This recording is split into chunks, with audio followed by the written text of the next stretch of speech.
There we go, all right. Call meeting order, roll call. Okay, Mayor Westenberg. Yes. Mulder. Yes. Stankin. Yes. Tom. Yes. Wolf. Yes. Reese. Yes. Is there anyone here for public forum to address the council? Not, the first consent agenda. Go ahead. You're an agenda item. You're an agenda item. Oh, I okay. think it's the agenda. It's official. Just anxious. You're on. You're just not on yet. Okay, the first consent agenda, is there any additions, corrections to that? If not, we need motion to approve. So moved. Second, I'll second it. roll call. Mulder. Yes. Stankin. Yes. Tom. Yes. Wolf. Yes. Reese. Yes. Okay, the second one is building permits. Any issues with those? Yes. I would like to deny Casey Schwantz until the current nuisance he's got's abated. We have pictures of that. Oh, Scott? I wasn't able to print off your movies. Well, anyway, it's worse than any dangerous building that we have listed. I really wish the council would have, you have to actually walk around to see it. But anyway, I am not in favor of giving him a building permit when the building he's got is in such, there's a hole in the roof, there's a huge hole in the side that you could drive a golf cart through. There's a bathtub on the roof. There's nails and wood laying on the ground. The neighbor hauled away 2 big tub loads of crap in addition to what's there. There's bats in there, there's vermin in there. Is he gonna tear that off? Yes, ASAP. Well, So I he's don't gonna think get that's rid of good all of enough. them? I don't think that's good enough. Oh. It's been that way since Well, I know, April. but if he's gonna tear all the old garage off, is he gonna get rid of the nuisance? Yes, well, my comment is when would you expect that to happen? It's looked the way it has since, Tell him he can't start it. that's why I don't want the building permit. I also think we need to take steps that the nuisance has to be abated because it's been that way since April, at least. And some of the stuff back there has been there for several years. It's a dangerous. Sorry, what? A time frame on for him to get that nuisance abated before the city goes in and does it? And then, how does that process? I would not recommend issuing a building permit to give that any nuisance because once you get a building permit, it becomes a construction project and you know how to do that. So, can we put we give him notice, right? We did not get official notice on this because he's doing this building. Okay. So we need to give him official notice and then, what, 30 days to get it all put it up? Well, see, that's my question, because I thought at the last council meeting, it was deemed a dangerous building, and his nuisance was separated from the others. But then Scott tells me that's not what happened. That he was given a letter from the city like the other nuisances have. So if can we do dangerous building, what can we do? And what kind of time limits can we have? There's a letter go out, Scott, I guess.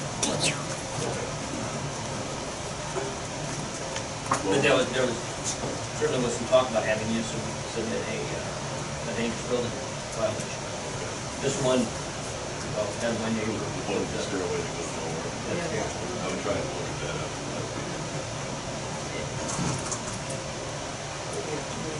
So Vicki, you would entertain a motion to approve minus Casey Schwann? Yeah, the only other question I have is Bart Borson's isn't signed off by Kyle, And it but is you're saying it is approved? Yep. Yeah, right. That would be my motion. Roll call. Tom. Yeah. Wolf. Reese. Yes. Mulder. Yes. Stankin. Yes. Now we're gonna talk about private planning, not public planning. Just one second. As far as any additional action then on Casey, is this that we're tears it down and then come back. You want a dangerous building? I want Go. something done now. He's had since April, anybody that would leave it like that since April, they're gonna be in a hurry to fix it. Can you shoot him a 30 days dangerous buildings? Because if he does plan to build, it shouldn't be a problem to tear down. I will call him too, and just tell him what's going on. I will. No, we're okay. Now we'll try it one more time. So, just to be clear, we are giving him a dangerous building notice from you, and he has 30 days to date, is that what I understand now? Otherwise, we'll file an action. Get it court order. Okay, all right, thank you. We'll wait a couple minutes, see if anybody's got something. Let's see. Go ahead. Ready? Try it one more time. Hello, my name's Steve Roberts, and this is my wife Susan. We live at 108 South Main Street. We would like to do a little bit of landscaping out onto the parking area by our home between the address of 108 and 102 South Main Street. We own both properties, and to transition from one property into the other, we'd like to clean that up and make it look nicer. We have a fence line that runs down between the two properties, running east and west. And we want to plant landscape on the north side of that, as well as come out onto the property, or onto the parking on both sides of the fence. I did do a little bit of a drawing and showed you dimensions. I did put dimensions on there, how far off the curb it is. Well, I have those. Yep.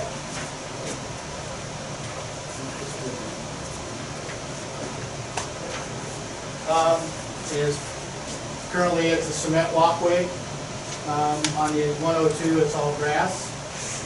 Where we lead into cement and come into some brick pavers or something along here, I haven't decided on materials or whatever would be acceptable there. The red line's gonna be pavers or something. Okay. Is that what you said? Yeah. And then we'd come out about 6 feet in a half moon shaped landscaping design to match what we currently have on the other side of the sidewalk and along our fenceway. With rock and bushes would not be anything that would grow very tall. You're talking only 4 to 5 foot, 4 foot probably tall bushes there, that max height. So there's 13 feet steep from the, Yes, from the inside of the curb to the sidewalk. And that's about it. Some of these pictures that the council got are some that Steve had sent to me earlier. The one missing is my house, and the only reason it's missing is Steve was kind enough not to send it to me, and I couldn't find one real quick. But anyway, so there are some examples of things that have been done. There's not a lot of bushes, you know, mine is like a berm thing, and it does have a bush and a tree to the back, so there's one here with a tree. So I just wanted to throw that out there. And also in our defense, we've always taken nice care of our property and keep it clean. I think part of the issue here was maybe the pavers, I'm guessing. Yeah, you know, it's just a couple things that I'd point out to the council, are generally the issue of private use of public lands. Okay, so there are concerns about that. You know, there's lots of other examples around town where this has occurred over the years. But, you know, it is public right-of-way, and what is the appropriate amount of private use of public right-of-way. But the other specific thing deals with the materials for sidewalk. No. Just that, you know, if he proposes to use flagstone or anything like that, we do have a specific code that says 4-inch thick, 4-foot wide concrete sidewalk. And I would like to point out, even just right out here, you use brick pavers next to your cement, right along the street line, if you want to walk out and look at it. But we're willing to do the same if that's acceptable. The same as out Just here. You brick mean like pavers. put the pavers around the Butt it cement up to that's each other. there? Yeah. Huh? Do you You mean, go from the cement to brick pavers into the grass. But where we would take out and in between would be brick pavers. That 4-foot wide. instead of the flagstone, you mean you're saying? Yes. You could do pavers like outside here. Yeah. So, So would you still take that one panel out? Is that what you still want to do? Yes, Not go around it? right. I guess just for council discussion too, I mean, there's bigger issues here in regards to sidewalks in general, and what our policy does about sidewalks. Removal of sidewalks, you know, and whether they're required. And if they're required, it's pretty cut and dried about what the material is. But, we've had, again, several instances around town where sidewalks have been removed and we've not done anything. And this would be one of them. So there really isn't a code, the sidewalks. Well, we have a code, you know, that says, yeah, 4-inch thick concrete, but No, I mean, when that says everybody has a water. So Well, we and- don't have that. And some have disappeared. And quite frankly, you know, sometimes when I say we, I don't mean just us, but any council that's been here, probably doesn't even know half the time. I mean, you know, someone takes a sidewalk out and you don't even really know it, especially if it's one of those opens that's all covered up with grass and isn't in very good shape anymore. I think he's only talking about the one panel on the end, is that right? The one that's by the fence there. Coming out to where it comes out, I can show you. There's probably two pieces right there. Right here's a picture. There's would be these pieces right here, from here, and then over to So here. there'll be three of them. Right here. Pardon me? That's what you're talking about. Right here, here, here, and we go on the other side. This is, The pavers. yeah, this is the other side of the fence that is not done. We'll be coming down along this fence line, so we'll be out on the other side of that. That's what this round is. We come over here, so we take out these sections right here, and then we also put in pavers over here and that, that goes, and then we stop. So this will be solid pavers. It's a solid surface, and it's not like Firestone. Here's what I think. I think that we know that you guys are gonna do a good project and it's gonna look good. I don't think that's an issue at all. We know that. I think the issue is setting precedent and, you know, and clearly we've already have a problem with it. And I think probably, you know, a lot of the issues that you sent pictures of, people have done some landscaping. You know, I think the sidewalk is the issue, is if you take this sidewalk out, are we opening a bigger hole for someone to come in? I mean, and I'm not saying we are, I just think that's probably the issue, I more can see so that. than any other landscape, you know, the planting. Yeah, the other thing that concerns me is deviating from the material. You know, we have a requirement that says you're supposed to step, and deviating anything from that wouldn't be approved. But unfortunately, you haven't enforced that. Even, well, if In you my talk view, about I mean, ourselves, even the home that we bought next door, while it's not just a matter of sidewalks being removed, the condition of that sidewalk was not such that I could even use it when we tore down that house. It was in such poor shape. The grass, there was virtually no sidewalk there to begin with. So, And we do have a problem, I mean, there's blocks where you go and the sidewalk goes halfway down the block, or maybe 3/4, and then it just stops, and who knows what year that ever happened, who knows? Would there ever be any instance that we'd have to go through this bill, I mean, for city, you know, I'm saying electrical, you know, plumbing, or whatever, I mean, if this. There's always a chance. Well, it is on, no matter what we decide, it's still on public road. That's what I'm saying. People could go down there and walk on it if they want. Still. That's why the pavers would be, so if you were walking the sidewalk, you'd still be on the pavers until you're on that open lot. Yeah.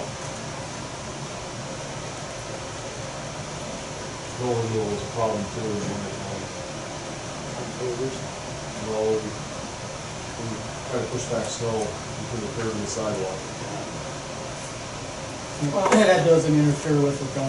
It always Where is. we're coming out, yeah. It's far enough away.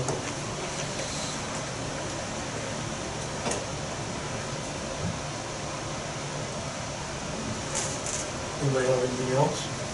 You know, you use pavers right out here on the side of this building. Right along your walkway off the side to the curb is pavers that the city has used. But they're kind of like to enhance the current sidewalk. I mean, they didn't replace the sidewalk. It's just, But I still walk on it.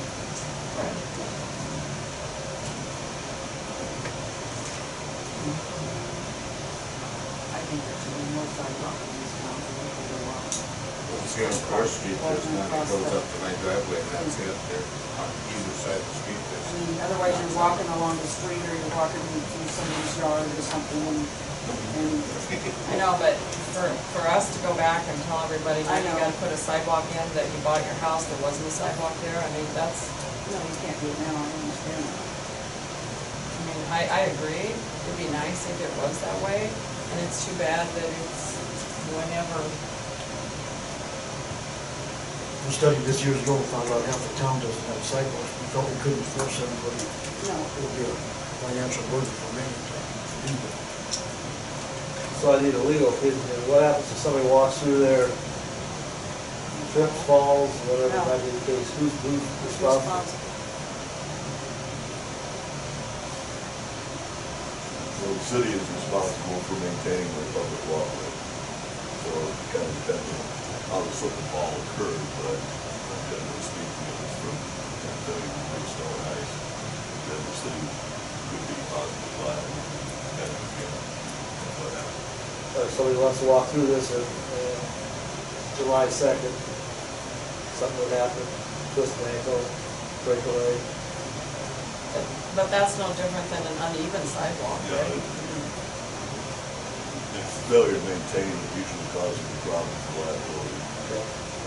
Something's, it can be, it's properly installed up to the current plan and specifications normally used, then you probably okay with the lodge call, there would be a defect and notified of the defect at the city, if fails to respond, then it could be liable.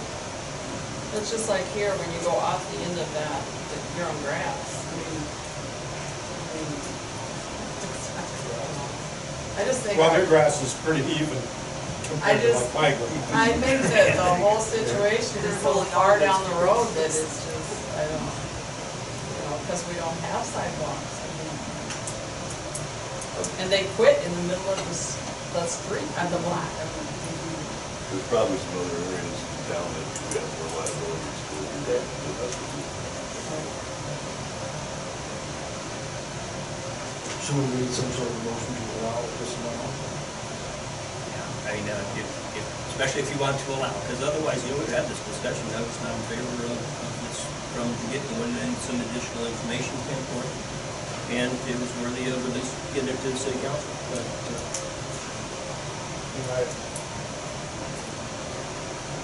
And looking at the property, I personally like it because he's got to stick a lot of pride in the mark for the RFPs. I mean, it's going to definitely improve And that's what we want that in area. the Yeah. community. I think it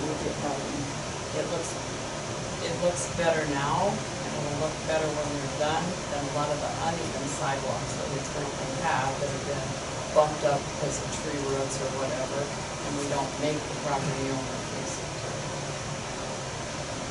Trouble with that is the city streets. What are you gonna do? How many more people are gonna come and wanna do this? I don't know. Well, it's going to improve their properties like So this. case by case basis, yes, if it's gonna improve the property, which we know it will, you know. Until we come up with a sidewalk ordinance or something like that. And if we're doing, if our council or another council down the road says, we're gonna do sidewalks and have them at certain specifications, they're probably gonna change it.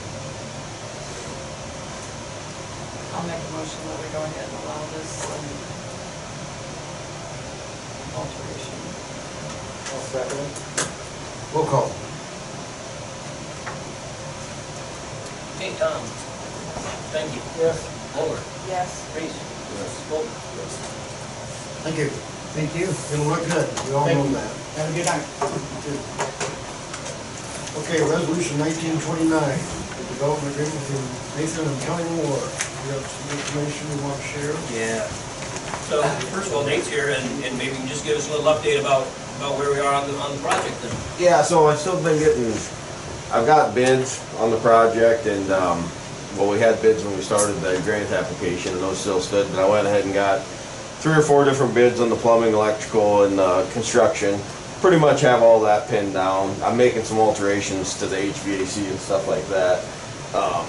And it sounds like I haven't officially awarded all the contractors yet, so, but I basically kind of know where I'm at with it, and everything's kind of in line for start date of probably this late fall, early winter is what it's sounding like, and they're hoping to have it done in 3 to 4 months. So other than that, I mean, there hasn't been a lot of changes from the original plan, I guess. So They're hoping to have it all done in 3 or 4 months?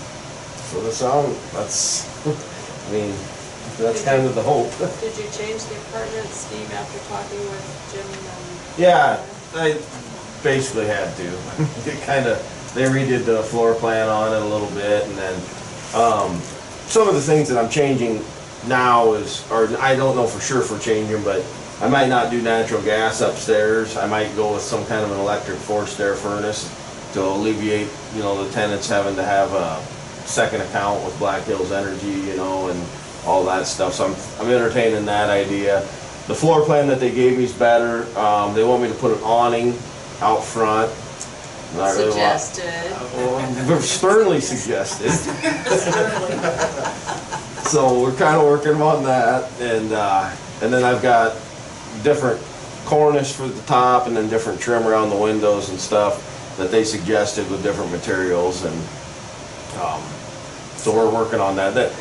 There's a few things with that really added a lot of cost, so I've been trying to figure out different products that can kind of lower that cost a little bit. But didn't they suggest that you could do an awning, which they did recommend, but didn't they also say you could do some windows or something? Yeah, and because of the place where the ceiling's at on the inside of the businesses, it's not going to work. Okay. So we're kind of where it's at with the awning, and Okay, and what about that front apartment?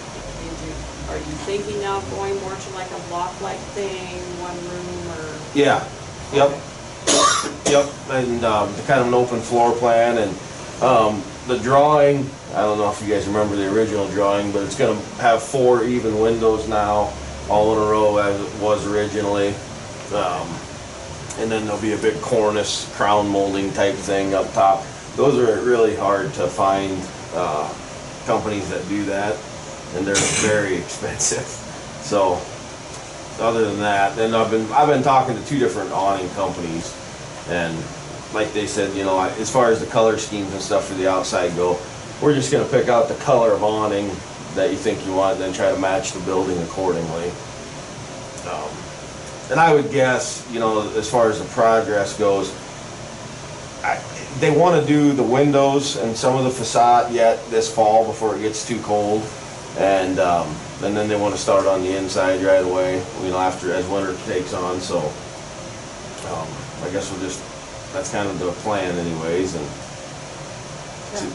I just got an email, or you emailed me something, and they've changed a few things, but he just emailed me another thing about the HERS. Stuff about green streets. Yeah. And the energy efficiency that needs to be incorporated into this stuff. Yeah, that's just something, and they appointed the person that's in charge.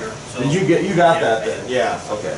They will, HERS is a home energy rating system, that they will give a HERS rating to these 3 units upstairs. It's part of the grant requirement. But the state is funding the cost of doing all of that, as far as providing the contractor to come in and give you the rating. So you gotta work through with your contractor about incorporating energy efficient practices. And kind of that's where they're at, but they seem to be real concerned about that we would meet them through new construction.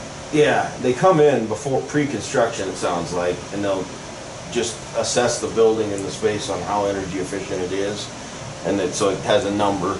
And then after it's all done, then they come back in, seal everything up, and then do some kind of a test to show how energy efficient it is now.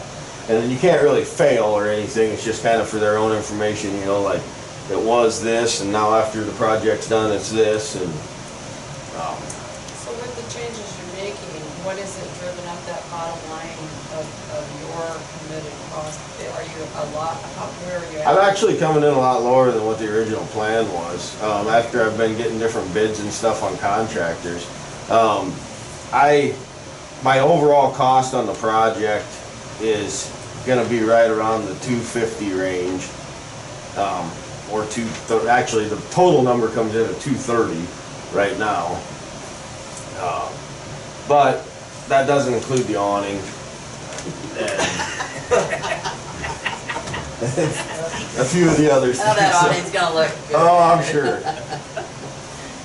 So, I mean, and I realize, you know, everybody, I've been spending a lot of time with the different contractors going over things just to make sure that, you know, there isn't any thing that can jump out. And I mean, we may run into some issues once we open it up, but I'm pretty confident we spent an extra amount of time. That way, when these guys are giving their bids, they know exactly where they're at, and you know, yeah. I mean, by doing, you know, the electric furnaces over the gas ones, you know, that's several $1,000s savings alone, and I'm hoping that we can kind of keep things to a minimum and go from there.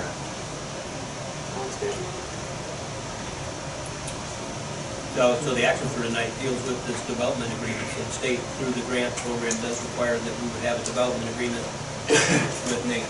And really nothing unusual in this development agreement except for one thing, that the developer is asking that we would reconsider when the city would pay our portion. So we're committed for $25,000.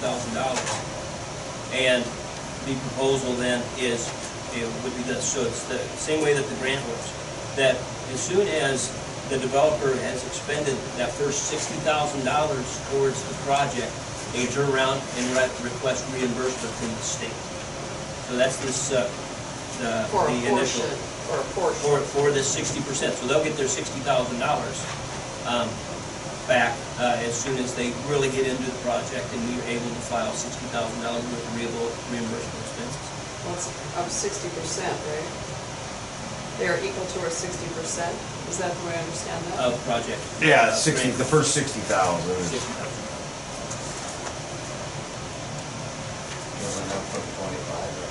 No, No, that's Sixty. very expensive, so, 60% of the grant. okay, so So it's the first 60. So when he's met that, when he has spent that much money, Yep. the state will come in and give him partial, The right? first 60,000. First 60,000. And so the reason on that too, then I was telling Scott, if you look at the grant agreement or contract that you guys have with the Iowas, it does have a thing in there that talks about available funds. You know, as long as the funds are available through the grant. Well, I don't have any idea how much funds are in the grant, you know, account that they have, so I'm just trying to limit my financial exposure where I can kick out the first part of it, you know, get your guys' kickback in it. Hopefully, I'm assuming, I mean, I'm sure the state has the money and they're gonna send it, you know, right away. But, you know, I've seen some of them deals or heard about them, I guess, where all of a sudden, yeah, you're approved, but we just gotta get legislation to approve the funding or something. Yeah, I know. So- You're just I don't- trying to cover any unexpected. Well, I mean, I don't think that's gonna be a problem with this program, because they've already appropriated the funds. and I don't think it will be either, but they do make note on it. It's got a big section where it kind of protects them, and I thought, well, then I better try to protect myself, so this will kind of limit my exposure a little bit during the process anyways, so then that way I'd have, you know, the first 45,000, or, yeah, or 35,000, 85,000, yeah, however it works.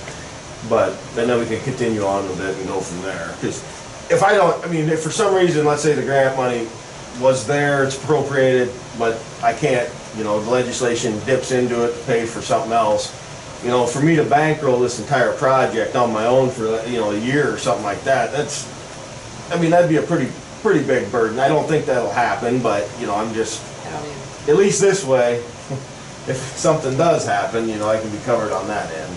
So So you're asking us to give you the 25,000 at the 60%? $60,000 point. When After you you spent the 60,000. Yeah. When you show proof that you spent 60,000 instead of at the end where we were going to do it. Right, That's well, kinda- it was never really discussed on exact timeline of when it was gonna come. I see. Because then the state's gonna give me the last 40 at the end of the project. Right. So this would just kinda help with cash flow at kind of the Right. midway point. I get it. So you need a motion on that, separate from this? Just approving the development, just the resolution. approving I'll make the motion to approve.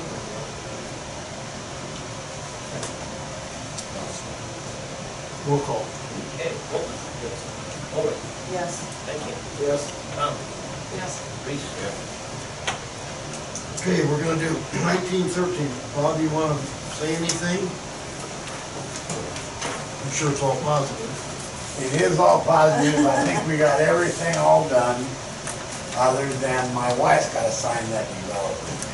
Yep, it is here. I knew there was. Then it's not Debbie, done. that's the reason you're here, you The, could the know. the boss had to come.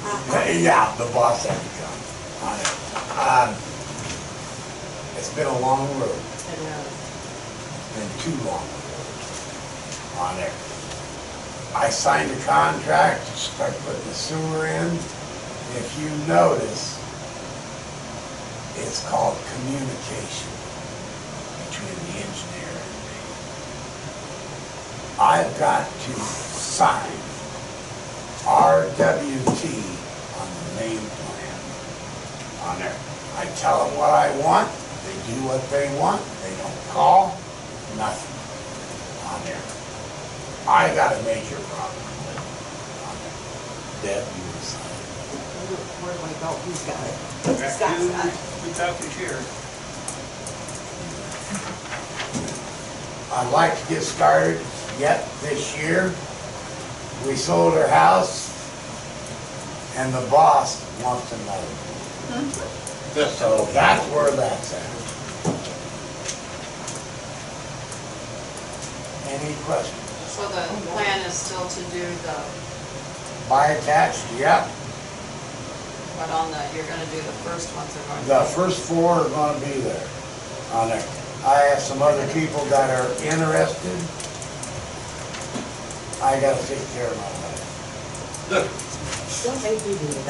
I'm not. That's a wise man there. Hey, we have been married 50 years, so But you're doing that little portion I'm doing those to 4, the yes. south, right? Yep. Yep. That being said, is there a motion to approve resolution 1913? So moved. Second. I'll second it. Roll call. Yes. If you'd like some, go ahead. Sorry, Go ahead. I didn't know where that you wanted to. sorry, Dorothy. That's okay. Well, there's just a few things. I asked earlier, and I realized it hasn't been changed, or we haven't amended it at all, to have more of the setback for the lift station, so that it's not right on our property line. On this last lot, to the south, I think it's 13B.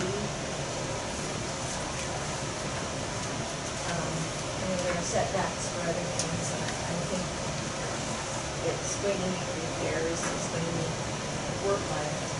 And to allow trucks to get in and out, repair that without coming on our property.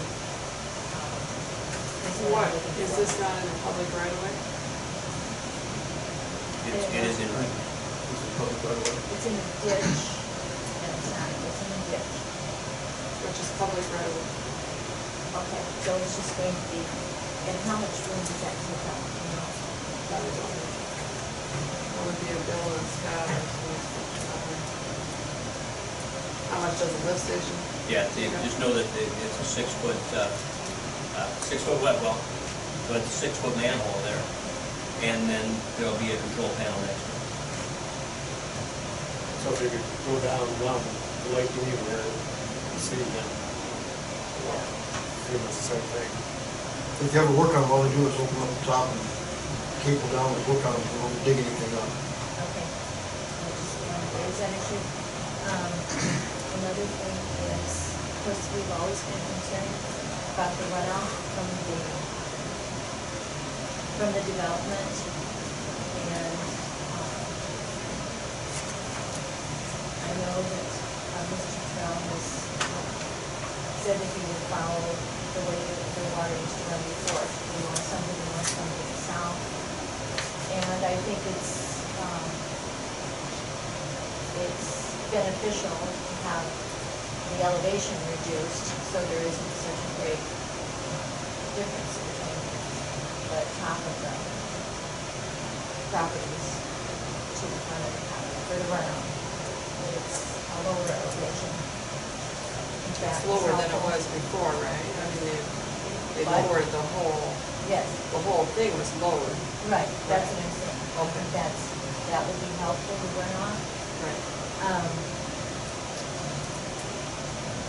There is still concern, and I am complimenting you to go ahead and do the rain gardens. I wish you had some kind of a standard that you were requiring for that, so I'm hoping that as time goes by, we will look at what's prepared and what others have done. And Spirit Lake has some standards in place for LIDs. And so looking at other areas that have a lake that they're trying to protect. And it's my understanding that the city, Mr. Trell and Mrs. Trell, will be liable for the damage that occurs as a result of damage to any property, enjoyed property from water runoff.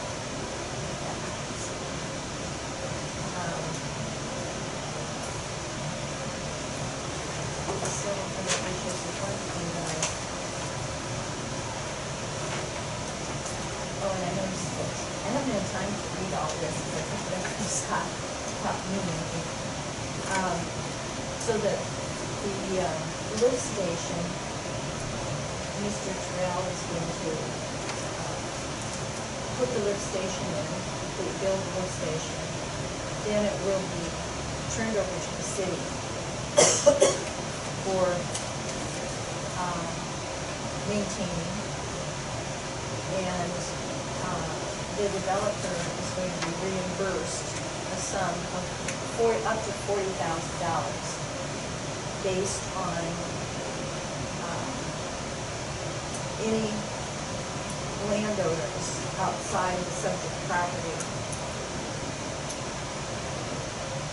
are going to be charged $5,000 per hookup to the city, and then we're going to be reimbursing Mr. Terrell up to $40,000, or until December 31st, 2039, whichever comes first, right?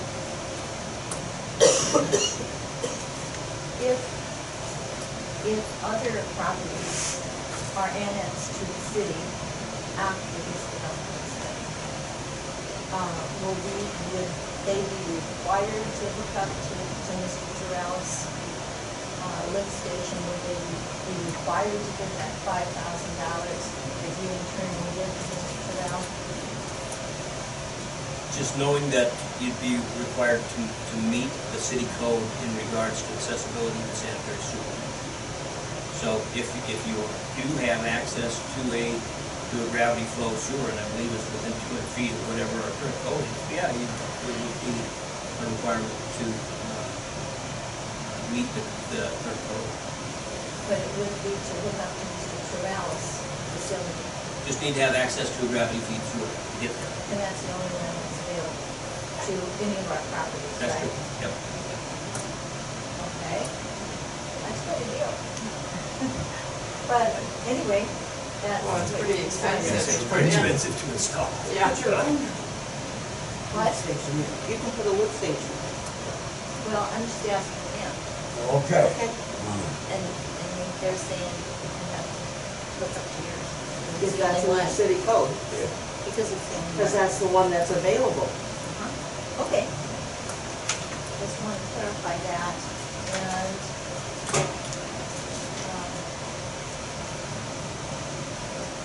we have the lots that are lot 7A through 11B, which I think are in the back lots, back here.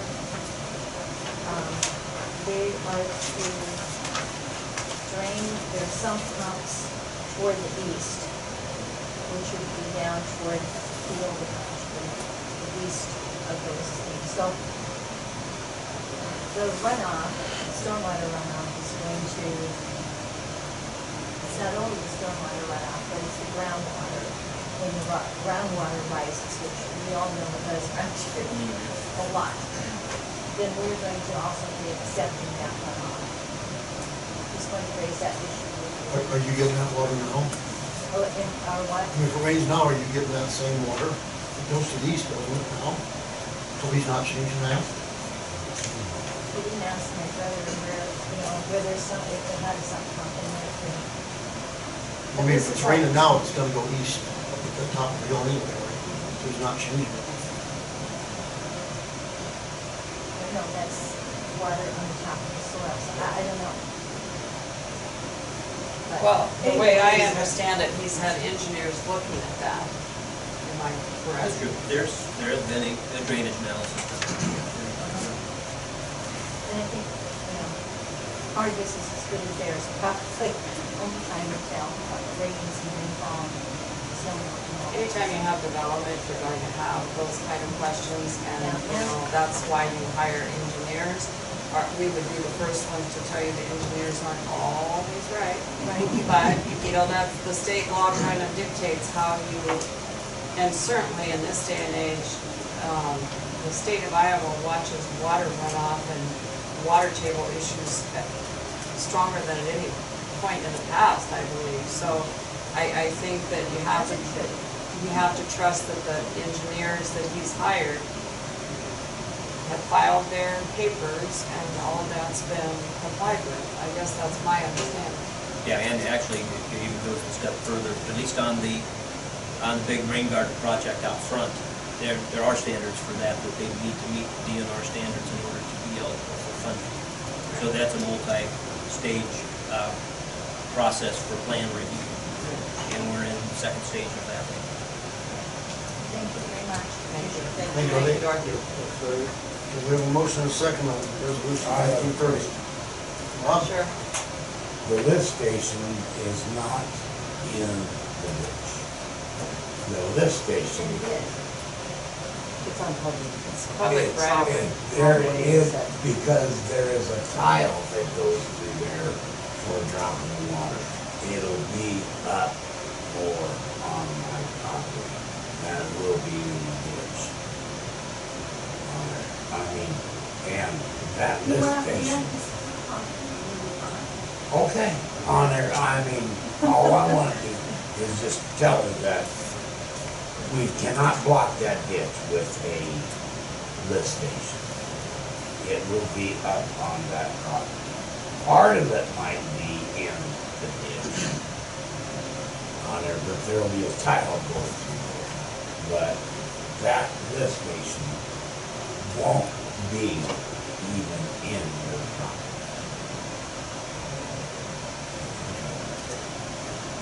Ready? Roll call. Okay, Fuller, Yes. Tom, Yes. Bolton, Yes. Reese. Yes. Thank you. Yes. Thank you, everybody, with your patience. Right, so that's our next step in the process then, I think with Dave is we will begin that annexation discussion here this week. Because so, as Bobby was talking about, being prepared to start the project. Now so he's asking today about infrastructure work, but he's also asking today about starting a house. Okay, in order to start the house, you have to have a building permit. So by rights, it ought to go something like annexation, platting. You gotta get your plat approved. You gotta have an approved plat before you're gonna get a building permit.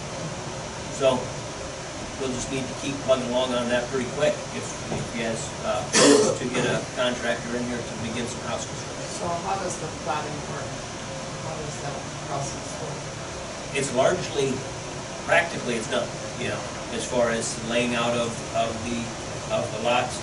It's a two-phase process working through the P and Z and the council to where they gotta approve a preliminary plat, and that's where actually most of the work is done at a preliminary plat level, as far as any changes or whatnot, but basically it's done right now, and you've committed to things in the development agreement, things will continue to move forward with. So, because I don't really have much knowledge about this, so does the P and Z do that? Not, they don't do the planning, the planning will be presented and then the P and Z would take action on the plan. So they'll review and search for, and assure that things are complied with. You know, there's a few things within our agreement that will be itemized to them about, you know, these are deviations. But so we'll keep plugging away with this because the council's approved everything to be the way it is. How long does this procedure take? Well, and would I be correct, Dave, to say that you can't plat until the thing is annexed? Right. How long is it? We've got a lot of the annexation documentation done from prior, we can just wait for the development agreement to get that before we start annexing. So we can start that next meeting. Because part of that area was already annexed Right. several years ago, so you say you build up that, is that what you do? So we basically, It's basically done through the developer's engineer. There's the person who prepares the plat document. So that whole annexation process takes, what do you, 30 to 60 days. There's some Bob's probably not looking at starting on his new house till spring. We would just like to know as well. Yeah. It's The been way a to long speed that up. process, we'd like to All right. go forward. And that's part of my problem, it's been so long since I had that annexation file out, I know it's there. It's been a while since I looked at it. So it'll be on the next agenda as far as some kind of an update on it? We'll have an update for sure as far as what the next steps are. We'll have to confirm, because there are public notice requirements along the way that will delay things longer than that. Congratulations. Long process, long process. Can I get a copy of that? You have to leave. Sign it. I'll give you your signed copy here, Bob. That's all I need.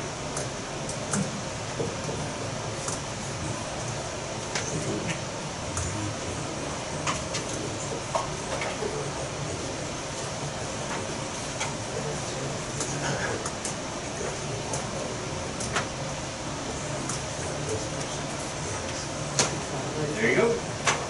Okay, thank you. Thank you. And it's been a long battle. yeah, thank you. Okay, Back. it'll be worth it. Thanks. That's just the logo. Mayor flag. You bet. Oh, okay. It's not like graduating high school. Yeah. Okay, Just thank as you. quick as we could. Okay, we're gonna consider some development concerning the dental building. Yeah, so here's the update on that dental building, as we had talked about the options about demolishing. But Dr. Bo is very open to that idea. He does have a quote now from purchase, pretty big quote, 10 to 12,000 to remove the buildings, just based upon time and then the amount of materials to be removed. So it'd be 10 to 12,000. But he's open to the idea of removing that existing building, if the city would be interested in defraying the cost of the demolition. So I know there have been concerns about timeline and what happens if we would do that, demolish the building, does that extend out the timeline? Fact of the matter is, I don't think it extends out the timeline too far because they don't have a contractor ready to go on their remodel. So what they had said is that if they would remove the building here now during the fall, and the new buildings designed over the winter with hopes to construct a new building next spring or summer. So again, timeline is pretty similar to what it would be for a remodel. You know, is the city interested in participating in an economic development incentive for him to help assist in removing that building? Knowing that the amount of the new construction is significantly more than the amount of the remodel structure. So the assessor had given us some estimates on that, where he estimated the remodeled structure at $80,960 and the new structure at $156,000. So just based on the city's tax levy of $8.45, just know that that's additional city tax revenue of $575 per year. So over the next 20 years, you're recouping the cost of the demolition. Well, here's the issues that I have that I would like some answers on from somebody. One, I'm in favor of working with him on this. But my concerns is that, we always did it at the back of the deal. And is he expecting us to pay for this when the demolition is done? And I don't know, I'm just saying. And we had backed off on the condition of that building because he kept saying he was gonna do something with it, and now he has this loan that he got. I don't know what the deadline is on that, but that's already been several months ago. 6 months.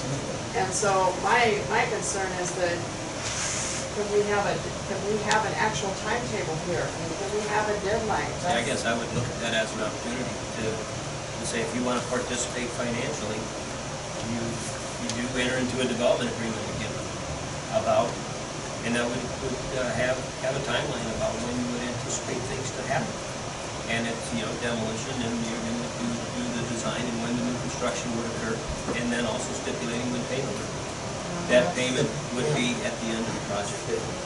How can we go 10, 12,000 with one, but we just got 8,000 with another guy? I don't buy that.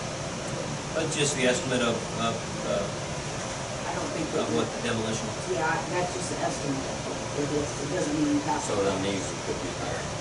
Well, it doesn't mean you have to go higher than what we've given someone else in the past. Well, that's what I'm saying.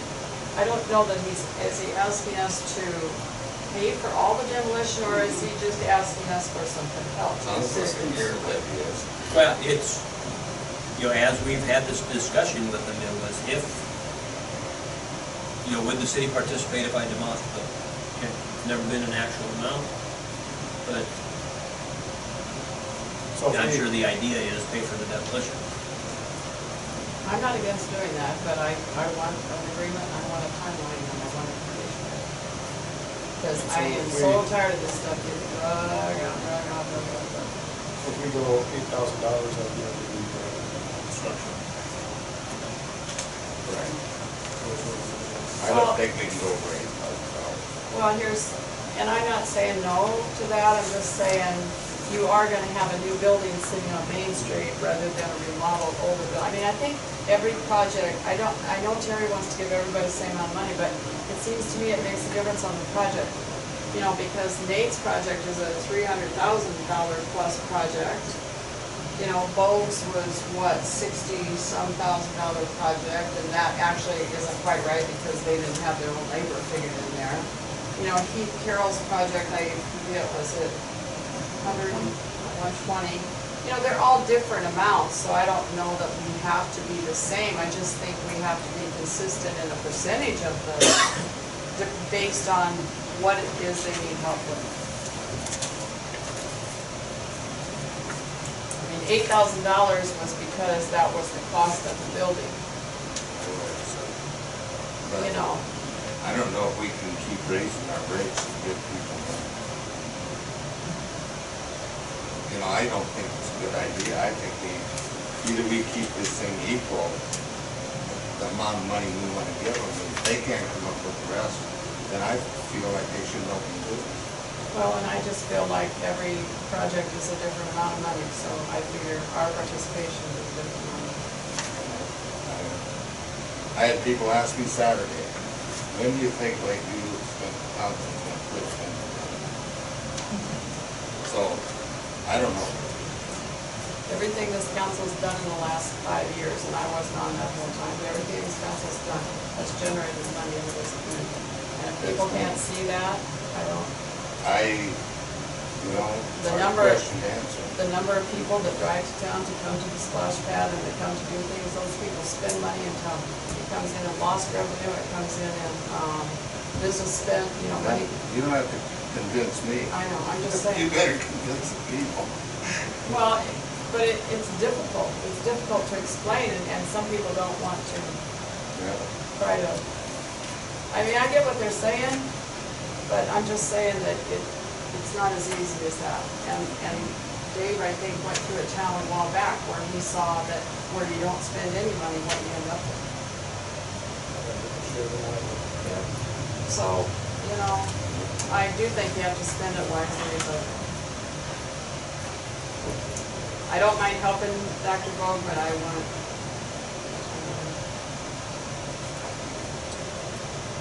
It just seems like maybe we should, I can talk to them and just begin some negotiations on what we're looking like a development agreement.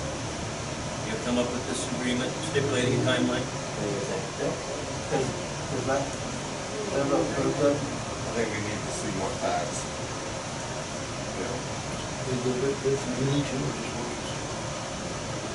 So far, this is the only price that he has.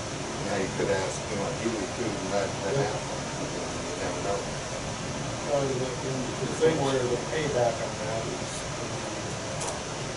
20 years ago. Well, it's the same thing though. You have a new business open on Main Street. I know he's already here over by the thing, but a Main Street business, I think, attracts more business. And is he gonna, I don't even know, is he gonna practice here more days a week if he has a new building? I don't know what his plan is, I guess. I'd be interested to know. But if you've got Nate's and you got 3 more people now living in an apartment bringing in utilities and rent and, sales tax if they're spending money, it's an unknown, but you have to know that kind of progress is also gonna bring in more money. Because if you don't have any progress, you're sure not gonna bring in any more money. That's a good. That's good.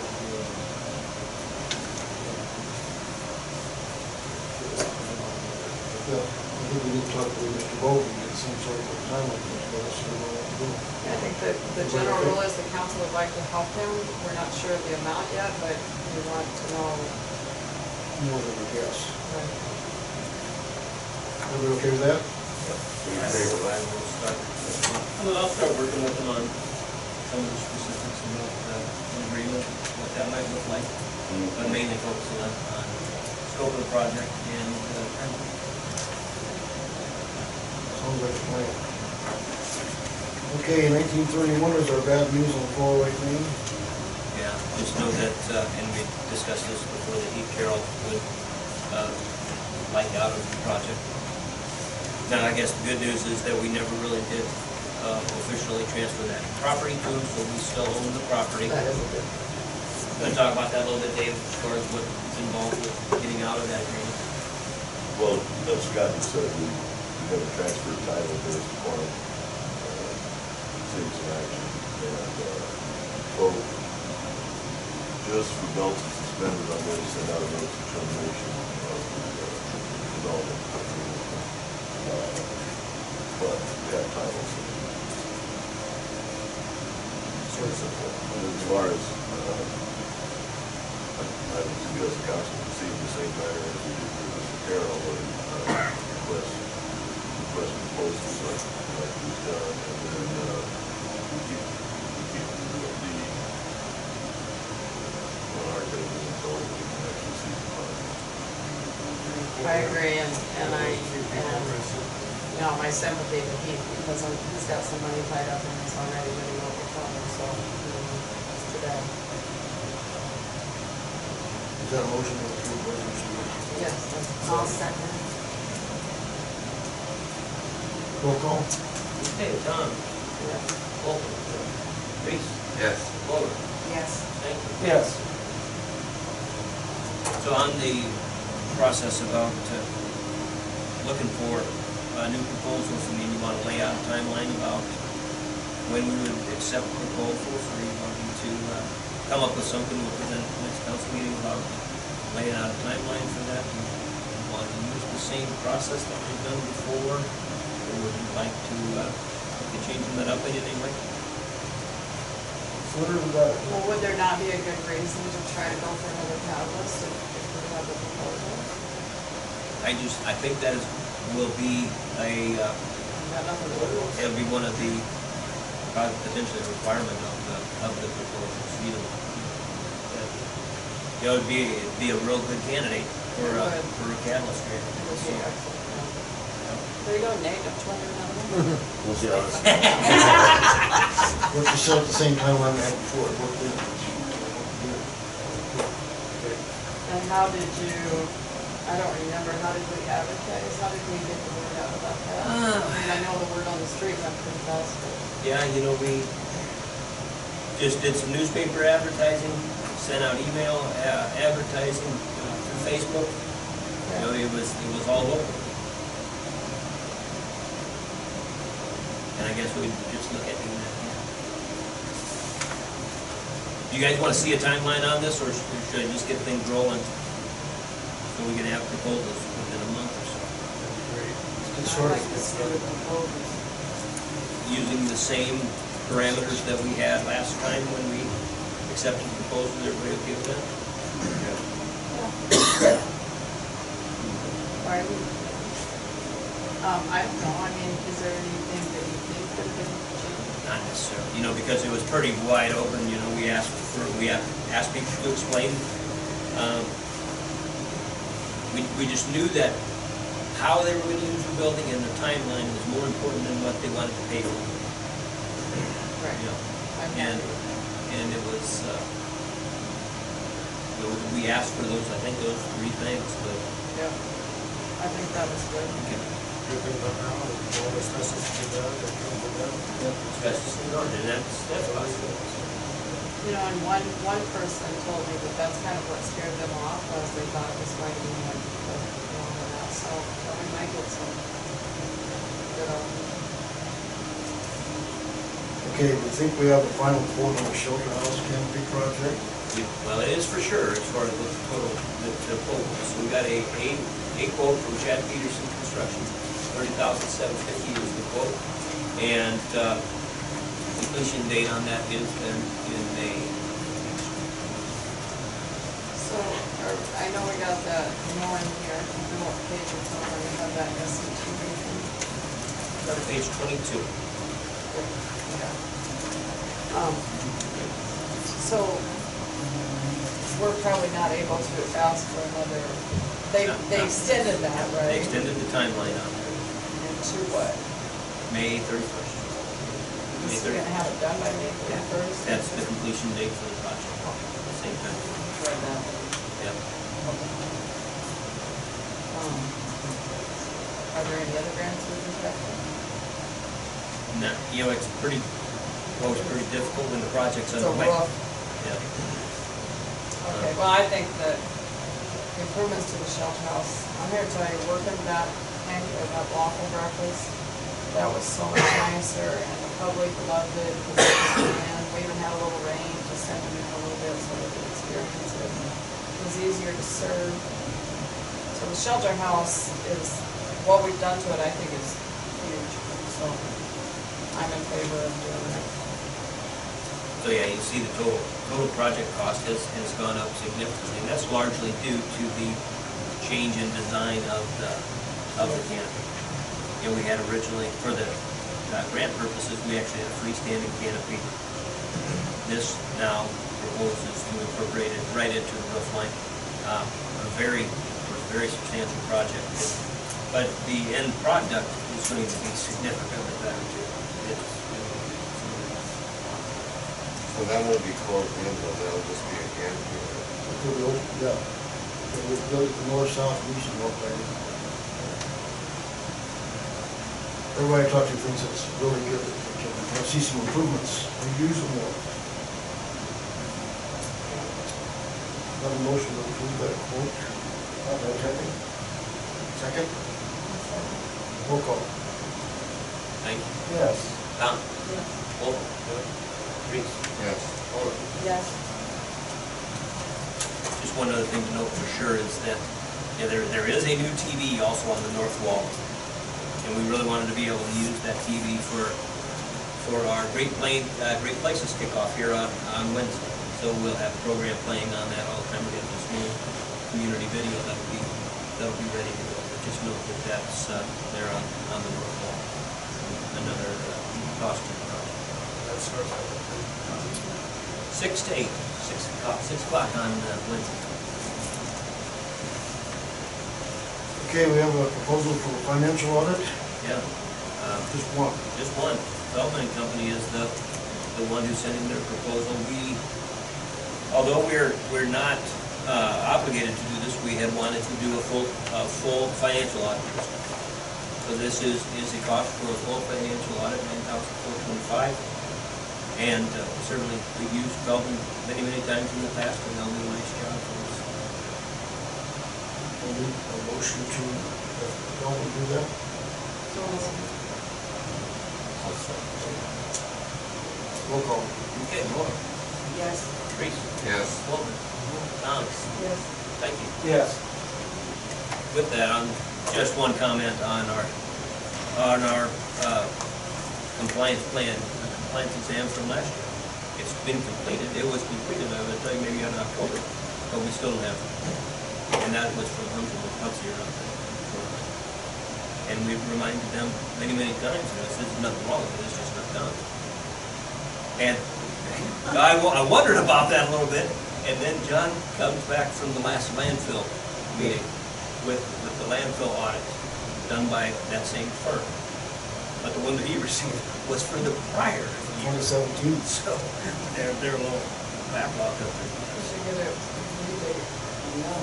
I was truthfully, I was a little surprised they didn't give us a quote, but like I said, we haven't received the product yet, so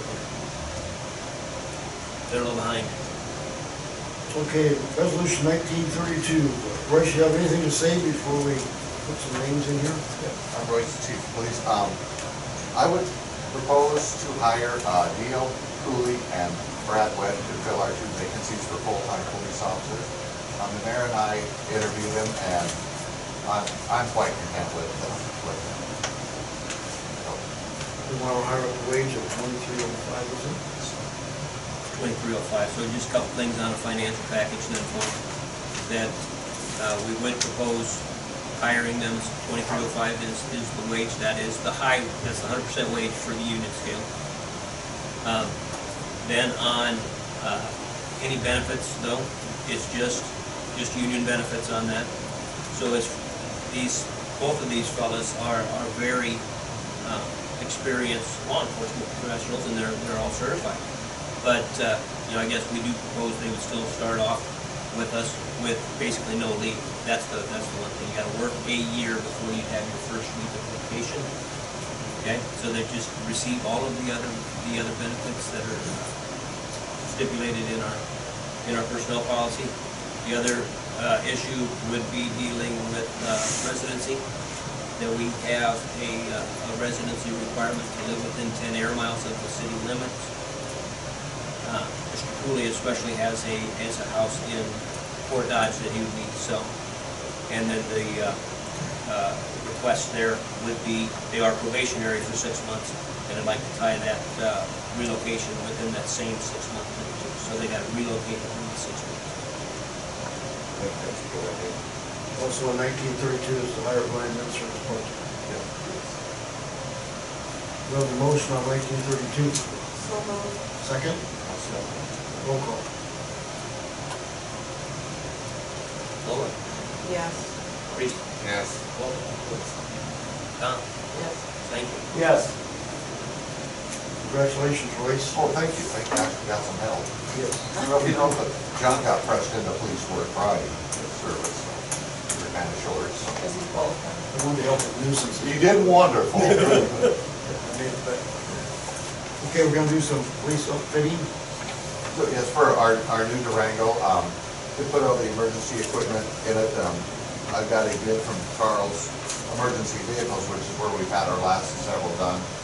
We're very satisfied with their work. We've tried another place previously and ended up paying Carl's to fix all the boo-boos in it. So, Need a motion to approve Carl's to do it. Second? I'll second. Roll call. Volker, Stanton, Yes. Mulder, Yes. Reese, yes, Tom. I'd like to bring up, it's still under budget. Yes. With their update. Mr. Royce, I'm up yet. yes, you're up. We're gonna talk about some regulations regarding our nuisance Yeah, boats, and I don't trailers. remember that I gave myself one of those extra sheets, Oh, but I got right here. did you have an extra one? You can have that, I read it.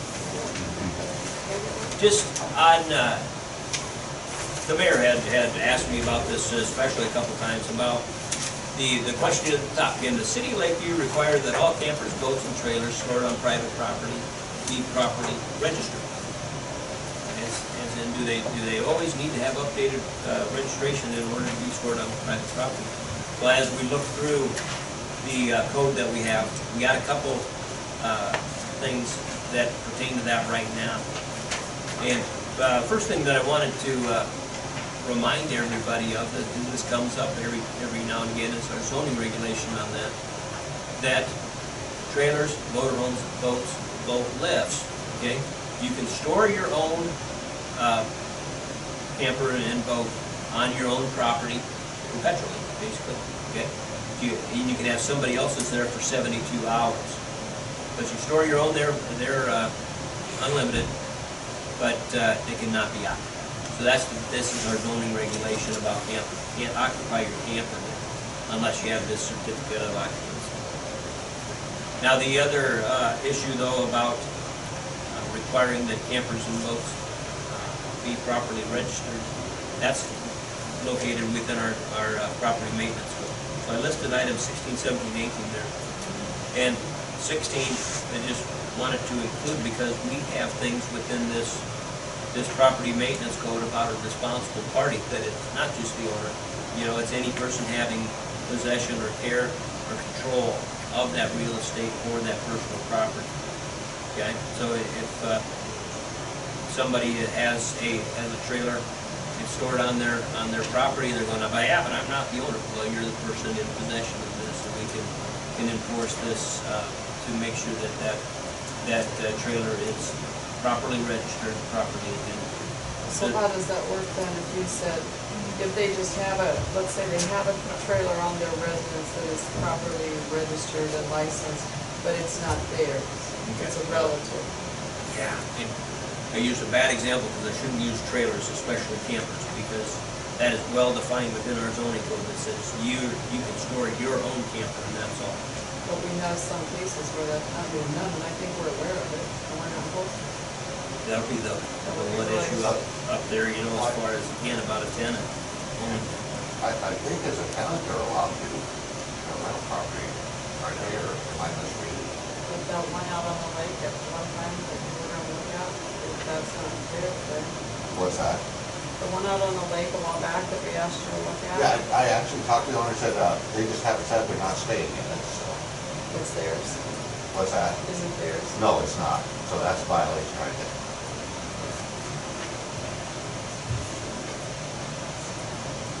You know, the thing is, if we don't make it enforced for everybody, I mean, we gotta treat everybody the same.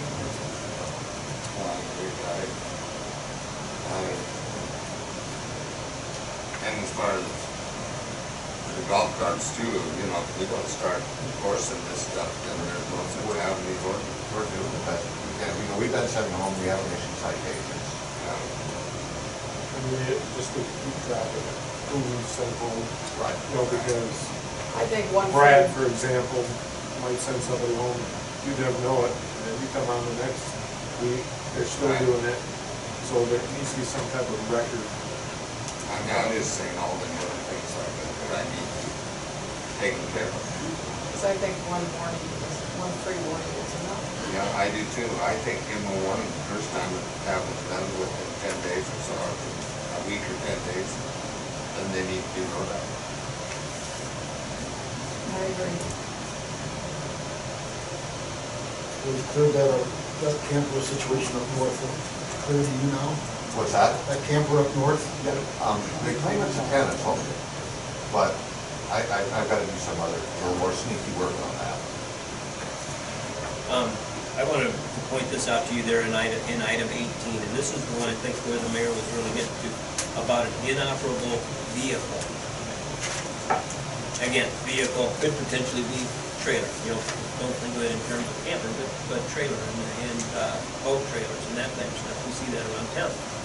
So, an inoperable vehicle under our property maintenance code, this is different than our junk vehicles. This is property maintenance. So it's any vehicle that is not licensed for the current year as required by law, or has any of the following, you know, any of the deficiencies. And that's a big delineation there, that it's not licensed or has these deficiencies, because within our junk vehicle code, it's unlicensed and has the deficiencies. Okay, so that's an important distinction. So when we go to clean up, we just need to make sure we're citing codes under property maintenance. Right second.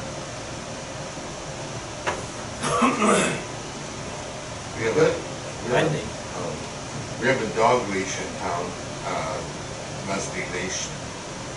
What about the cats? I don't believe such an ordinance exists. Can we make them? I tell you what, look, I think they're worse than dogs, but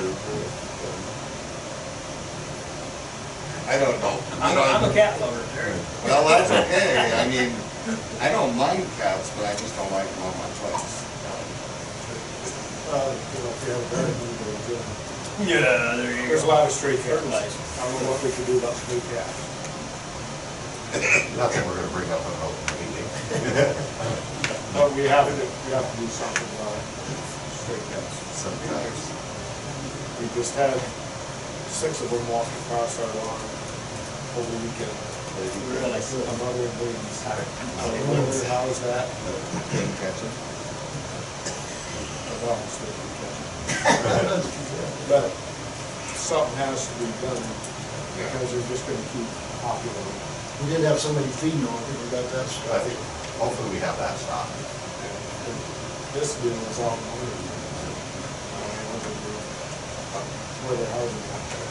Anyway, Storm sewer. what else we do? Yeah. How are we coming on nuisances? Well, actually, I'm kind of happy with where we're at. We have more work to do, but Gee, Joyce, I'm not. Oh. Let's talk about this.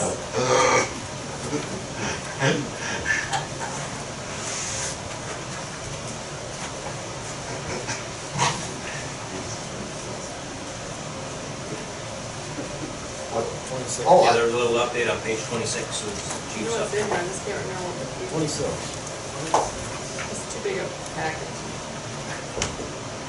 Well, because trusty little phone, I took some photos, which I don't think Scott didn't like my Oh, quality. videos? Yeah, Your movies, yeah. yeah, because like well, anyway, some of them, well, we've already issued, the third one down, we've already discussed. Yep. When you get down to 403 2nd Street, and it says notice complied with, I know she whacked. I don't think so. Think she used I whack. took some more pictures. Well, we can drive by too, or Okay. show the John. I'll show them. Okay. I just don't think that it has been. She needs Right, there's more? a lot more Okay. issue there, I think. I'd like to point out, one guy, he even moved. How far? Which house Ash was Avenue. that in? Ash Avenue? He moved to Ash Avenue? Yeah, Oh. didn't notice the move. I couldn't remember which house that was, and I didn't go to it. Almost trophies. Oh, he bought that house? His was Roughly, right, usually Watson, maybe they're second. There's a vacant car covered up with a tarp in a driveway on that High Street, on that side of the street, on the east side of the street. That's Watson. Watson. Watson. Oh, I don't think we can. oh, where's that at? Farther back? High Street, there's a whole block of cement blocks. Okay. Cars behind it, and then there's a lot of other stuff there. I don't think they were I actually, didn't see that. I don't think they were given a notice. It was there before right away, we maybe put a different color tarp. Yeah. It's been that many years ago, nothing's. You know what, I didn't even notice that one. He's got quite a bit of stuff there.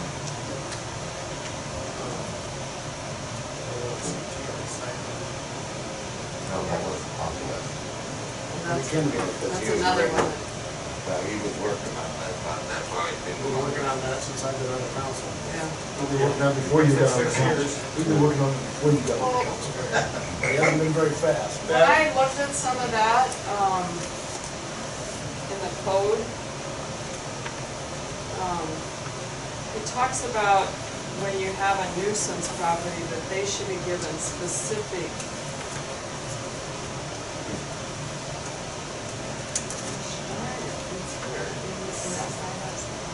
Anyway, it talks about specific things that they have to, like in the notice that you give them. You have to list out individually what you want them to do. Exactly, and I don't know if we. And if you miss something, Then it you doesn't give count. another notice? Yep, you'll have to redo it. Okay, okay. Or do a Because second some of one. them are kind of Right. more than one issue. I mean, that's, but the one I'm talking about is right on 175 corridor. And that's what people gotta buy, they don't try to buy the city. The house is one we talked about.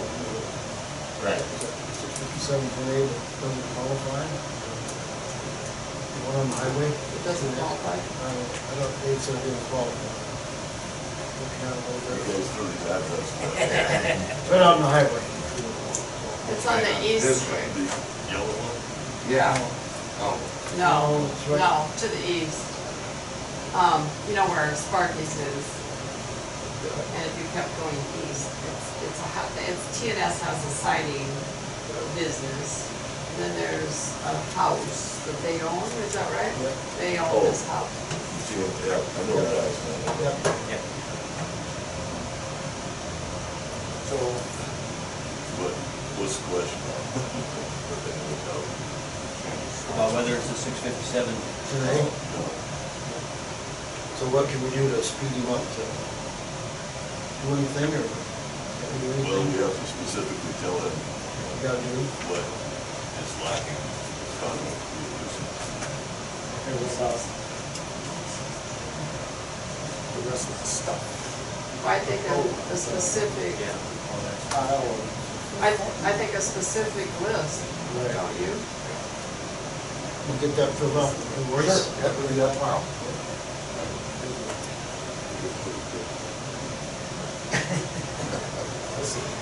it's the only way that, it's been that way for 10 years already. I mean, 10, maybe. Well, then, well, I mean, we learned about a lawnmower, just like somebody's garage. and 115 Lake Street, that needs to be done because there's more than a vehicle there.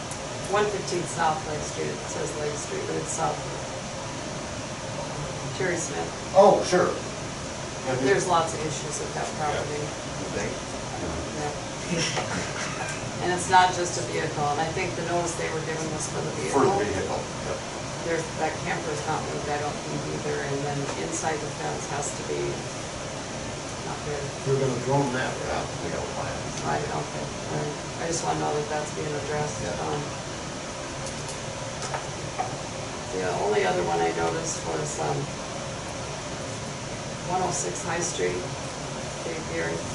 Oh, yep. I know the vehicle was moved from the back to the front, but, and I don't know how picky it is, but I just know that I've been in that duplex and the window that looks out, there's a whole bunch of stuff, and I don't think you really even see it from the street. It's just piled under that carport back in there somewhere, so I'd take a look at it and see what Sure. you think, I don't know.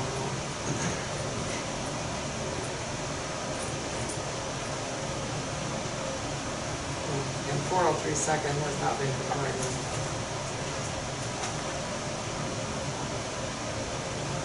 And when you talk about the one that you were gonna serve the notice when the owner got back, He's an over the road property. He's an over the road. is that, but are you talking about like behind the old electrical building? Yes, That stuff yes, there? yeah.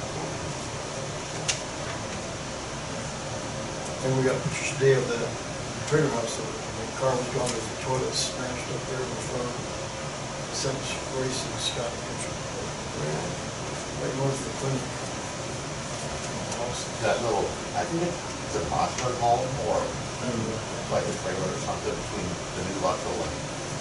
Well, that's just it. I couldn't tell where the junk ended and where it started and who it belonged to, really. That's another issue, who does it belong to? Exactly. I'm sure Dave probably knows, I mean, because I'm sure it's not his. You know, I hear more and more when I'm camping, trying to camp a lot.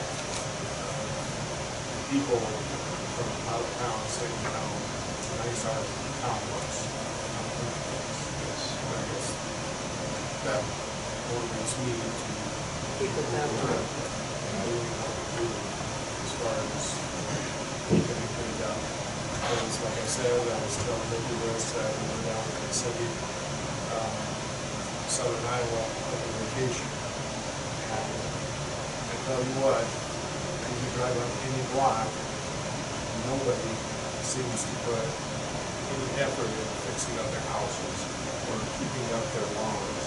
And the same thing with the downtown business district in that county. It's kind of like running down, and sooner or later it's going to be a ghost town, and it's one of the nicer towns back in the day.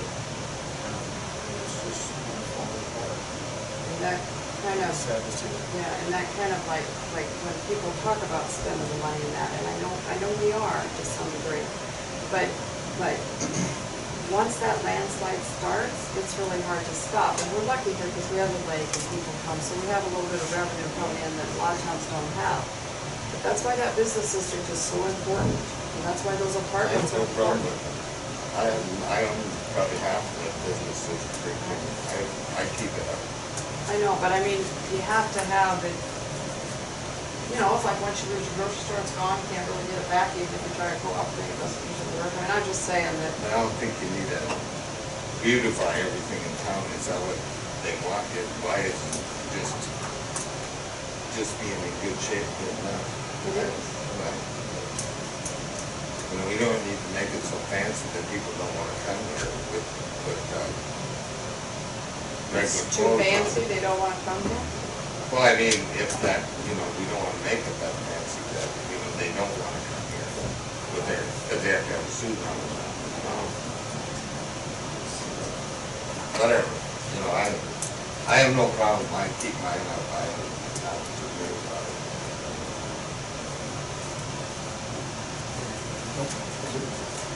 Okay, has everybody addressed the nuisances they'd like to? Okay, Ms. Royce? Thank you. Okay, administrator report? Yeah, I do a few things for you. First thing, just another computer program, really, that we'd like to get into. That our municipal software offers a program where we can offer utility billing e-bills, and they would be sent out by through emails. That would be an opt-in option for our customers. But there are several people, for sure, who would certainly receive their bills by email, because, so we could offer email bills, and then we also offer ACH payments, so, you know, everything's done electronically. And people like it. So you can see, cost on that was $800.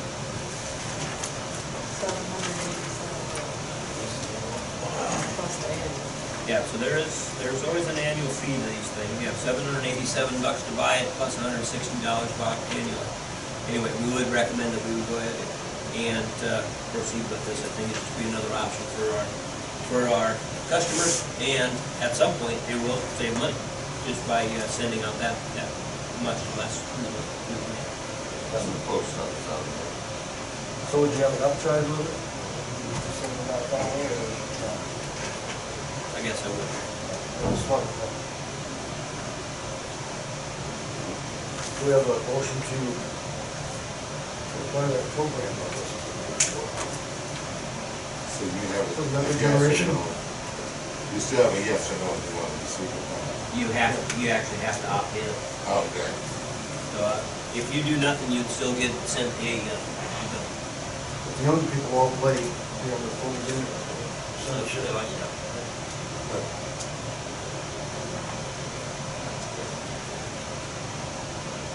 You wanna make a motion? Yes, I'll make one.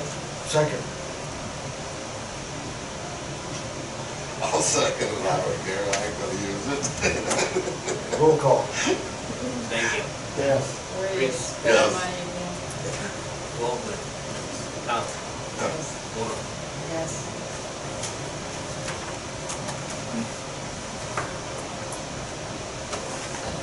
Any update on the lagoon? yeah, a little bit of update on the lagoon. You have any update on the lagoon construction, Bill, where they're at on things? We're pulling pipe under the hill today. They made it all the way through?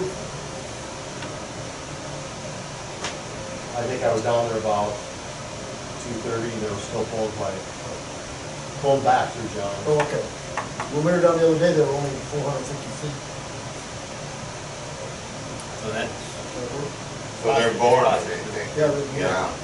you know, so through the deepest part of Larry's Hill, they bored through it instead of digging. So that Well, that's good. And the dewatering issue, everybody's. has been better, you know, and I don't know, yeah, I don't know that the South Lagoon construction is done yet, but they're coming along very much better. That report the cement slab for the building.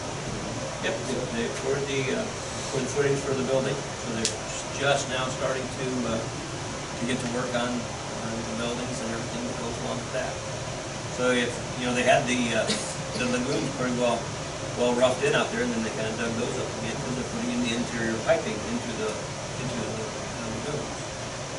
So, anyway, that is all slowly coming along. And I just also know that Thunman Hicks now has approached our engineer about considering a time extension. And you know, I think they've told us this in the past, they're not gonna be done on time. They've never come to request any specific amount of time. And I guess I still wouldn't suggest that we would offer any specific amount of time. What I would suggest is that we were just gonna coordinate a new construction meeting. We'll get everybody together for a construction meeting, you can physically see what's going on out there, have them talk through what their anticipated timelines are on things, and then you can start to consider time extensions. And I'd really just like to get that set up here in the next couple weeks, and we'll let you know when it'll be.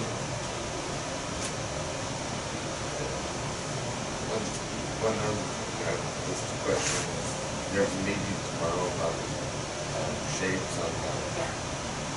Okay, what time is it? 10? 10 o'clock? 10 o'clock. We'll be here. We're gonna start here. Okay. So maybe the golf cart. No. It's a block. Well, I know.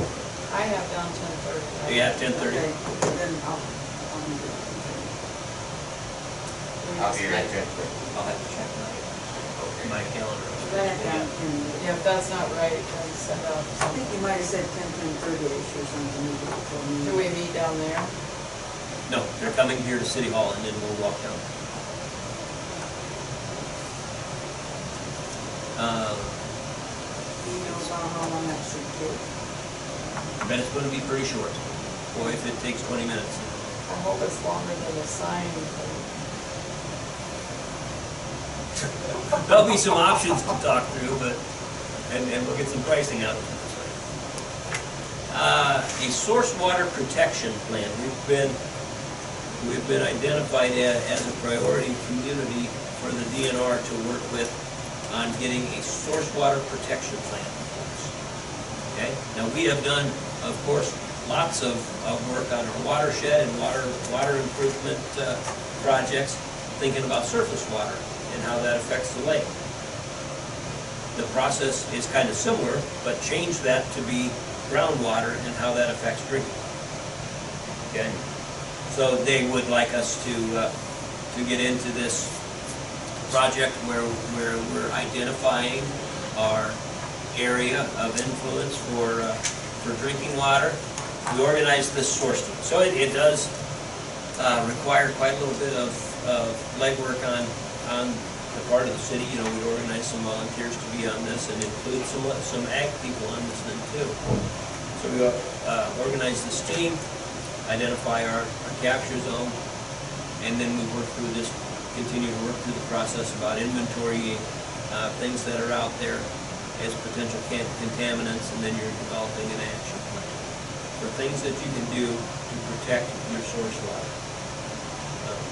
There is no. Do they work with you with this? Yeah, there's this, Bridget Durst is actually the person who came down to see us, and she would be our coordinator, and she would be the person to walk us through this process.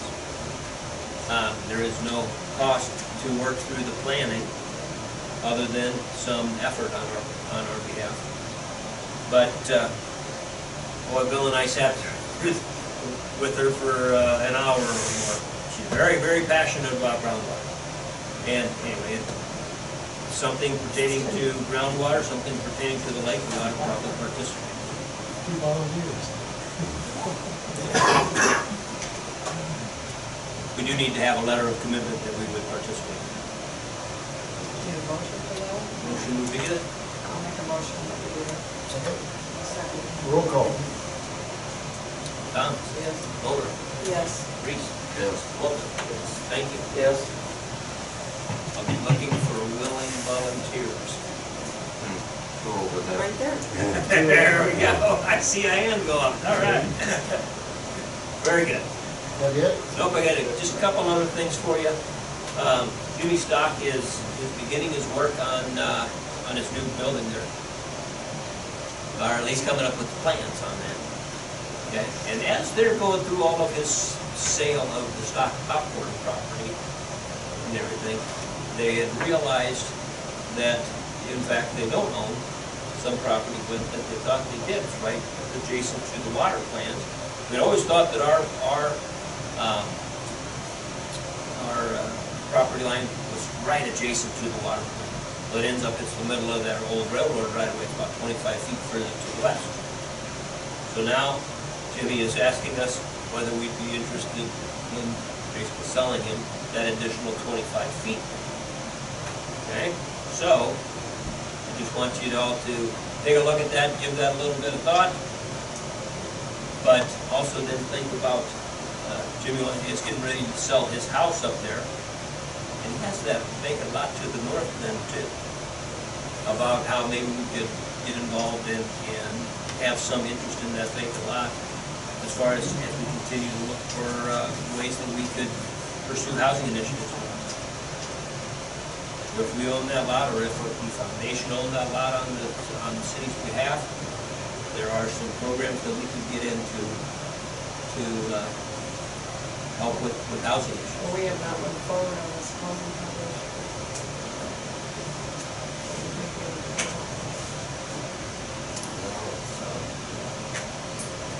You know, it's big up when people buy a house. Have it be on. There's a lot of that. You know, that's a pretty tough deal. Anyway, take a look at that property down there.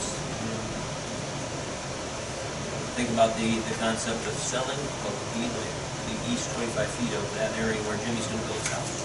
Well, How close would that make it to our building in case we don't have that? just right a footing that electrical transformer. And that's, you know, the hell of it is, that's where we always thought the property line was. So we own more property there than what we thought.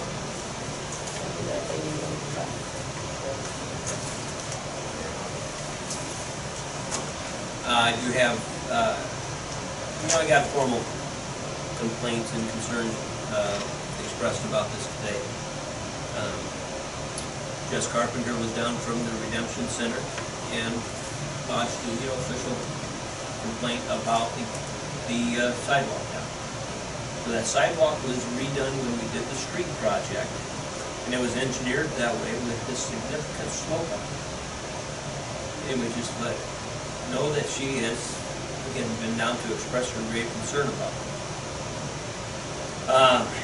As somebody had fallen there over the weekend. Again, she said that's happened 3 or 4 times. There's quite a slant, but it's the same thing over, I know that by Jerry Russell's old short. Or by the gas station, going to Runs, that pretty slow. Where's that? Runs, good. Anywhere there's a driveway that's been sloped.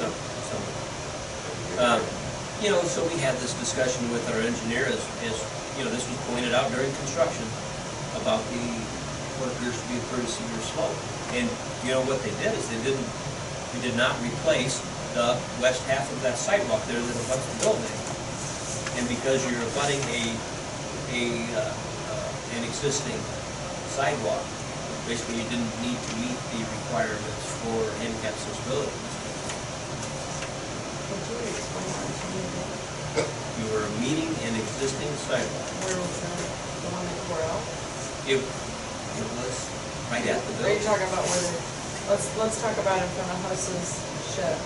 I'm only talking about the Redemption Center. Okay. Because, so they tore out the street, tore out the curb, okay, tore out the east half of the sidewalk, left the west half of the sidewalk next to the building. Oh, I see. Okay, so they're meeting that west half of the sidewalk. So, and our engineers they thought that this was certainly met the requirements of accessibility because you're meeting something existing, you didn't need to meet that handicap accessibility. So it's kind of like a ramp. But it's pretty severe slope. If we painted it like we would a ramp, would that do any good? Any caution things or? When you put a sign up there, question, you might fall, then you drive over. It was more engineering, so I remember.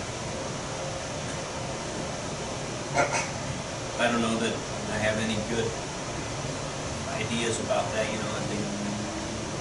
But I mean, if you mark it as a caution area, like you do.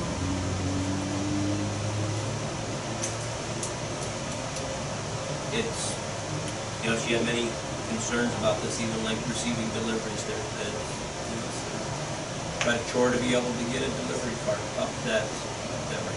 Who owns that? Who owns this?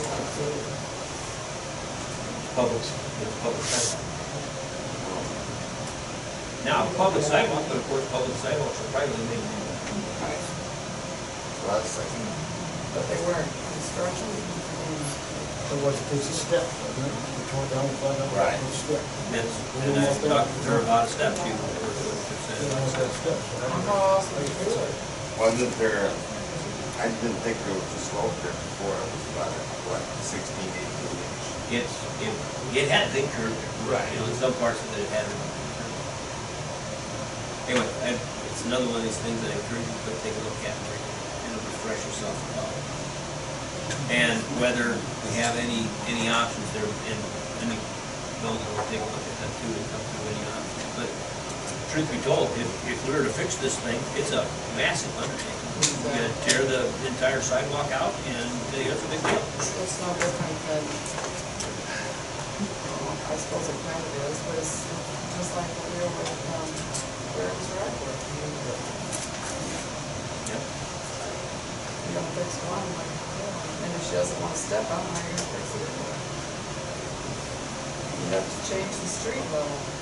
Well, changing the height of the sidewalk. You basically expose more of the footing of the building. So she didn't have a solution.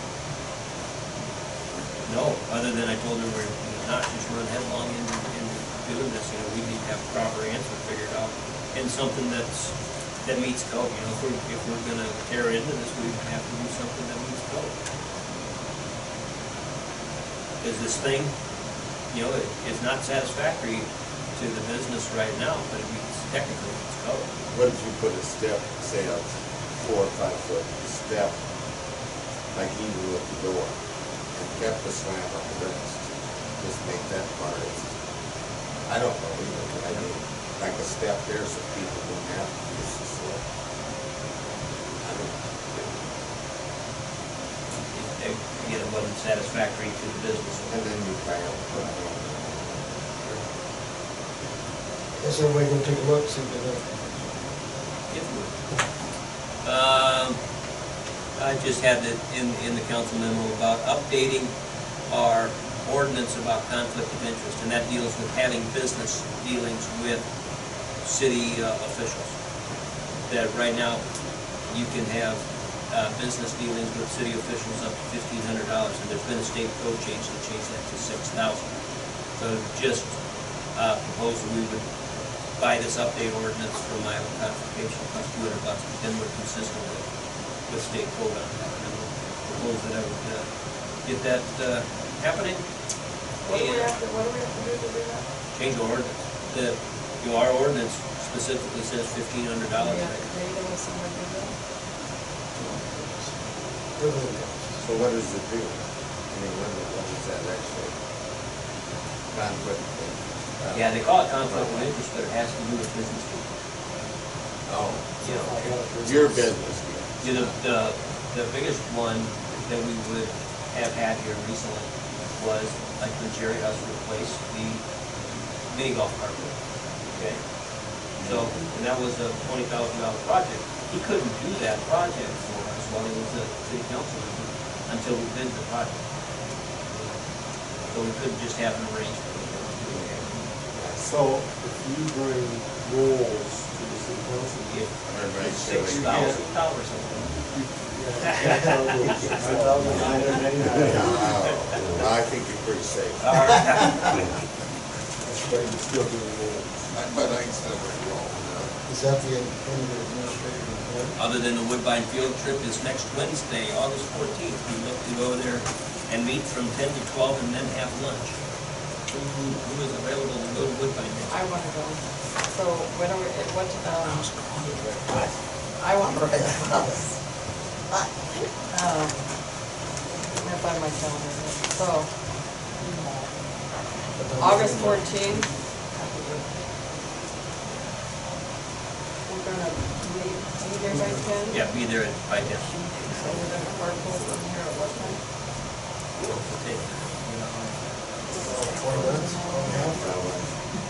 Leave at 8:30. Who would like to go? I'll have to let you know. I'll let you know. Give me one second. I have to plan it for you. Yes. I do too. I work my midday. We have a motion to adjourn. So moved. Second? Second. Meeting adjourned.